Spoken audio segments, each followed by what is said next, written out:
Guys, আজকে আমার birthday. তো আজকে আমি আপনাদেরকে দেখাবো কার্ডগুলো। তো এটি হলো পার্ট 1। তো আজকে প্রথমে আমি দেখাই আমার রুমে এই যে এটি হলো আমার রুমে ডেকোরেশন। এই যে আমি বার্থডে গার্ল কিন্তু সামনে আসিনি, বার্থডে গার্ল ভিডিও করছি। এই যে এখানে আছে কার্ড আর বেলুনস বানিয়েছি।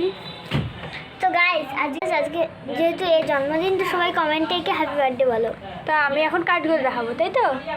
হ্যাঁ, তো সেই গিফটটা দিয়েছে আমার বোনু। চলো তোমাদেরকে দেখাবো এর মধ্যে কী আছে। এই দুটি কার্ড, তো এর মধ্যে কী আছে আপনারা পড়ে নিতে পারেন। আছে চকলেট কিট আমার জন্য আমার বোনু, এটিও আমি ওপেন করে দেখাচ্ছি। তো এই হলো চকলেট।